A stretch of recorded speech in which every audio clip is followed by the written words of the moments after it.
Hello, friends, and welcome to my eye. My eye is beautiful, it is delicious, and it helps me see.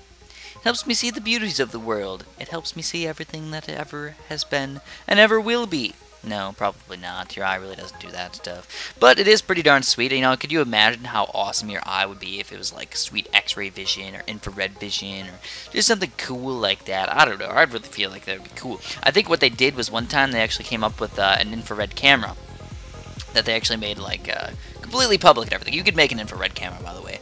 And what was happening was a lot of people were...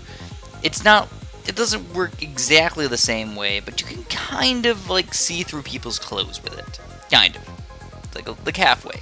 Like you can see them pretty darn close to almost naked. I mean, obviously it's not the same, because it's not the right color. You know, you don't have colors with infrared vision and stuff like that. But you can see them just about naked, and a lot of people are getting kind of upset about this. So I think they ended up taking them off the market because of that reason. And just thinking about all the random things that we don't see. The visible spectrum is such a little tiny itty bitty tiny bitty part of what type of light is actually out there, or all the electromagnetic spectrum, all of that stuff. I don't know why I'm talking about so many scientifical things, but I guess I am. I guess I am talking about those things. This is not a super science video, which, by the way, if you guys have not been there, I highly recommend going there, because it is an amazing channel, and we're working on it, and we're doing a lot of cool stuff with that. The next video will likely be about your body, and it being an ecosystem. Sounds pretty cool, right? Yeah, well, maybe you guys will enjoy it. I hope you do. And it's one of those videos that I really have not found very many, if almost any of them, on YouTube. Which means that I might be the first one ever to do this. Now, some of my videos might be somewhat similar to other people's videos, just because YouTube is one of those places where there's lots of things, and I think just in general, there's not really too many unique ideas at all. You kind of have to copy somebody else's video ideas. All the movies that come out these days are just copies and remakes of like old movies and stuff like that for the most part. And no, I don't say that it's okay to copy things, but I do think that for the most part, you putting your own unique twist on something is good enough to make it your own, and good enough to make it different and unique and fun and interesting. So that's what I'm going to go with today. Anyways, oh my goodness, what the heck's going on right now? Well, I got kind of a weird strategy going on for me, because when you look at the map, you notice that there's 4 different ways that the balloons come in. Now, one of the easiest parts about this is that when the balloons come in, they all come in the same direction every single time for every single round.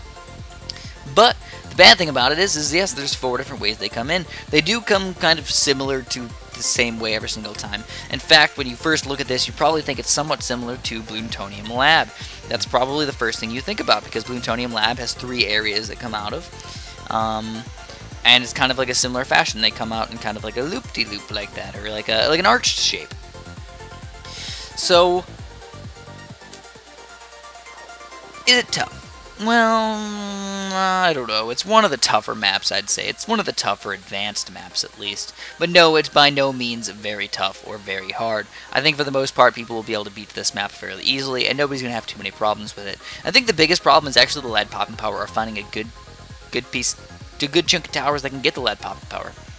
Because the first 2 towers that I used for my lead popping power were actually snipers. I used 2 1-0 snipers over there, which were lead popping power. I eventually got a cannon over there as well to help out a little bit, that 3-0 cannon. But I still think that the snipers were probably my main lead popping power, at least up until probably level 39 here, which is a pretty darn difficult level to say the least. I think though if you have glue gunners, you'll be just fine on level 39. Your glue gunners can pop just about every single lead balloon on there, and once they glue those rainbow balloons, they're pretty much done. Once the rainbow balloons get glued, they're done. There's nothing they can do. They're going to get taken down unless you have almost no popping power at all, which by this point in the game is nearly impossible. And also, I can fit quite a bit of farms down here. Now, another big problem with this level is finding ways to use monkey villages effectively. They just don't fit how you want them to fit usually. I mean, just think about it. Just look at them. Like, where the heck are you gonna put monkey villagers? You only got a little tiny chunk of land in the middle there, in between those 2 blue spots in the eye, where you can actually put things. The blue spots are technically part of the track, which means you cannot put any towers on them. So makes it a little bit more difficult. That little tiny chunk right there, you can fit 4 little tiny towers, though. You can fit your engineer, 2 engineers probably, you know, a couple of ninjas if you want, or, you know, put a balloon chipper in there. It's probably your best bet. Also, awesome enough, you can fit a cannon in there if you wish. About 4 towers in there. Make sure you pick them right, or you're going to have to sell them later on like me. And that's not too bad, you know, going 2 engineers to start off with. They're pretty darn good towers for this level. And then switching over to something amazing for balloon power a little bit later, like a 4-2 cannon, is definitely there's definitely nothing wrong with that. But when you have to do these monkey villages, you have to be a little bit careful, because you're going to need to get not only just 1 monkey village, but you're going to have to get 2 monkey villages. And then, in fact, probably not even 2 monkey villages, you're probably going to need 4. You can probably deal with 2 of them, but I think 4 is probably recommended. At least I think 4 would probably be recommended for me. But as you can tell, look at that, I got a nice little ice tower down there. I'm going to think about getting an Arctic Wind for that guy pretty darn soon. But I would really, really just love... I would absolutely love to get a 4th tier banana farm. So what I did was, instead of going for an Arctic Wind right as soon as I got the $7,000, I got this nice little banana farm over there. That's 4-2 banana farm. And, oh my goodness gracious, almost lost some lives in that one. But the 4-2 cannon is an amazing tower, and it did help out against these guys. And even though I would love to get an Arctic Wind right now, I don't know, should I? Maybe. I think I need at least 1 banana farm probably. At least 1 more banana farm, and then I might get an Arctic Wind, or at least just get the monkey villages up to 0-2 first off. Because level 59, yes, level 59 is that dangerous little level. But could I be even crazier? Oh my god, we are going crazy today. We're going absolute craziness. We're going to get another farm up to 4-2. And then during the round of level 59, when we need that cam detection, we actually bought both of those monkey villages up to that level. Now what I did here was I actually got 4 balloon chippers, and wherever the guy came out, I was planning on getting that one up to the other 4-2 balloon chipper. So where the BFB came out, since on the bottom, I didn't really remember. I should be paying attention to this stuff, like what comes out in the next round. Like first goes on the bottom, then it goes on the left, then it goes on the top, then it goes on the right, kind of like a circle like that. I wasn't paying attention, sadly enough. That's why I put 4 balloon chippers down there.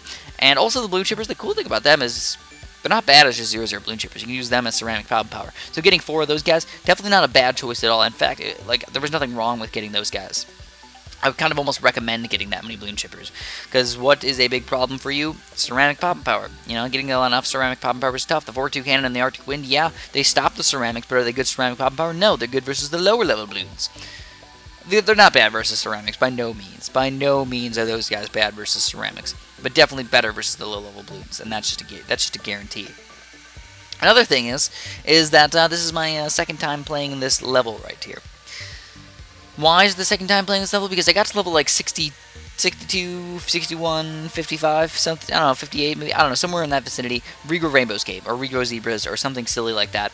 And I died with an Arctic Wind, and a 4-2 cannon, and balloon chippers, and some other random towers, like engineers and stuff like that. I lost to regrows. The regrows just kept regrowing, and I lost. It was fairly upsetting, because I was not expecting that. I was not expecting to lose like that. And I had to restart it. So this one actually, I felt like this one was a little bit better, because what I did the first time was I started off with a 3rd tier sniper, a 2-3 sniper. And that guy was pretty good. No, I kind of liked him. It was kind of funny. You know, we knocked down a lot of those rainbows and zebras and all those really strong balloons down to something fairly low, you know, down to greens and yellows and stuff like that. What, did I say 2-3 sniper? I think it was a 1-3 sniper. And getting the second tier on the left side was just too expensive, and I decided not to get it. It probably would have been more effective, but I just couldn't make myself do it, so I didn't. And he was okay. He was definitely not a bad thing, but the only real problem with going with that was he was so expensive that it didn't really allow me to farm enough. And that meant that mid-game I was trying to farm and catch up with the farming, and it just didn't work out very well. And that's why this game I did so much crazy farming, and it just turned out amazing. I got all like 1, 2, 3, 4, 5 of my farms up by level, like, what, 60? Pretty darn close to that. I think I almost got them all up by that point. That's pretty darn amazing, right? You get 5 4-2 farms by that point. Usually getting these guys, trying to save up for them sometimes at level like 79 and stuff. At least that's the case that I have sometimes. Trying to save up for those guys. They are a little bit tough every once in a while. Anyways, we're coming up here onto the end of the video. We got a nice little helicopter, we got some sun gads, we got some robo monkeys, and most of all, we have balloon chippers. The reason why I got so many balloon chippers is because the Zelma gods, I don't really know where the heck they're going to come out. Again, I was just not paying attention to where the things were coming out. I I'm just like, whatever, I don't even care. Plus, just having a good defense all around is probably a nice thing to have, right? Anyways, here they are, the Zomagons. We got so many awesome things over here, and we're going to take them down fairly easily.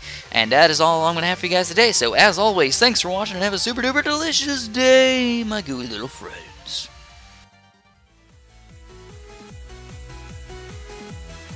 Hopefully you guys enjoyed that. If you want to see a little bit more sweet action, feel free to check out the over 200 episodes of BTD Battles. And we got some mobile down there if that's what floats your boat. Also Bloons Monkey City, one of my favorite games. And if you just want a little bit of a quickie, we got some random mod series down there. That's all I'm going to have for you guys today. As always, thanks for watching. Have a super awesome day.